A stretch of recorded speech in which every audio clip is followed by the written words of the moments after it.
မိမတစ်ယောက်ကသူမရဲ့အကောင်းဆုံးမိတ်ဆွေဟာကိုမျက်စိရှိတင်သူမရဲ့သမီးနဲ့သူ့သမီးကိုလဲလှယ်လိုက်တာကိုမြင်ခဲ့ပါတယ်ဒါပေမဲ့သူမကမတားခဲ့ပါဘူးအစားမိတ်ဆွေကထွက်သွားပြီးတဲ့နောက်မှာတော့သူမကတိတ်တဆိတ်ကလေးနှစ်ယောက်ကိုပြန်လဲထားလိုက်ပါတယ်အဲဒီနောက်မှာတော့မိတ်ဆွေကအဲ့ဒီကလေးကိုကိုသမီးအဖြစ်ယုံကြည်နေခဲ့ပြီးသူမထင်ထားတဲ့ကိုသမီးကိုဘယ်တော့မှမချစ်ခဲ့ပါဘူးအစားတကယ်တော့သူမကိုမုန်းတီးနေတဲ့မိမရဲ့သမီးကိုပဲအလွန်မင်းချစ်ခင်ကျင်နာခဲ့ပါတယ်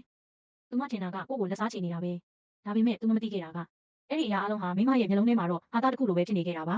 အချိန်က18နှစ်ကြာသွားခဲ့ပါတယ်မိန်းကလေးနှစ်ယောက်လုံးရဲ့ coming of age ceremony ကိုတနေ့တည်းကျင်းပခဲ့ပါတယ်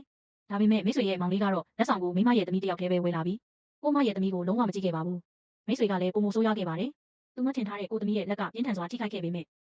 စိုးရိမ်စရာမမြင်ခဲ့ပါဘူးဒါပေမဲ့မိမရဲ့သမီးလေးလက်ချောင်းနည်းနည်းကျသွားတာနဲ့မိခင်မကောင်းဘူးလို့ဆွဆွဲပြီးဒေါသထွက်ကာထိုးဝင်လာခဲ့ပါတယ်သူမရဲ့မောင်လေးကလျှို့ဝှက်ချက်မပေါ်သွားစေရန်စိုးရိမ်ပြီးချက်ချင်းတားခဲ့ပါတယ်အဲ့ဒီအချိန်မှာမိမကကုမ္ပဏီကိုသူမရဲ့သမီးထံလွှဲပြောင်းပေးမယ်လို့ကြေညာလိုက်ပါတယ်မိတ်ဆွေကအတွင်းထဲမှာအယံဝမ်းတာနေခဲ့ပါတယ်သူမထင်တာက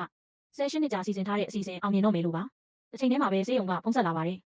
ဒနာစစ်ဆေးမှုအစီရင်ခံစာအဆင့်သင့်ဖြစ်ပြီလို့မိတ်ဆွေကချက်ချင်းသူမရဲ့မောင်လေးကိုဆေးရုံသို့ပို့လိုက်ပါတယ်မိမရဲ့သမီးကအဲ့ဒီအစီရင်ခံစာကဘာလဲလို့မေးခဲ့ပေမဲ့မိခင်ကတော့ coming of age ceremony မှာမင်းအတွက်အထူးလက်ဆောင်တစ်ခုလို့လိန်ပြောခဲ့ပါတယ်မိတ်ဆွေကသူမထင်ထားတဲ့ကိုသမီးကိုနေအောင်နဲ့ရက်စီပြီးအယောင်ညိုအောင်လုပ်ခဲ့ပါတယ်လူများကမကျေနပ်ကြောင်းပြသခဲ့ကြပြီးအရေးကြီးတဲ့နေ့မှာဒီလိုဝတ်စားခြင်းဟာမလေးစားဘူးလို့ဆိုကြပါတယ်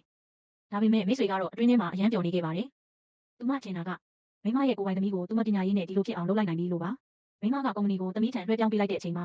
မိတ်ဆွေကလက်ကုပ်တီးပြီးမရက်နိုင်တော့အောင်စိတ်လှုပ်ရှားနေခဲ့ပါတယ်သူမကတန်အစီရင်ခံစာကိုမြင်ကျင်လုံးလို့စင်ပေါ်တက်ပြီးငါဟာမင်းသမီးရဲ့တကယ်မိခင်မလို့ကြေညာလိုက်ပါတယ်ထို့ပြင်16နှစ်အရင်ကဆရာဝန်တယောက်ကသူမချမ်းသာမှုကိုမနာလိုလို့သမီးနှစ်ယောက်ကိုလှုပ်ဝက်လဲထားခဲ့တယ်လို့လိန်ပြောခဲ့ပါတယ်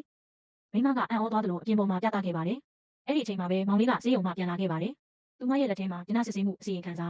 မိမကအဲ့ဒီအစီရင်ခံစာကိုမြင်လိုက်တဲ့အခါသူမရဲ့မျက်လုံးတွေအံ့အားသင့်သွားခဲ့ပါတယ်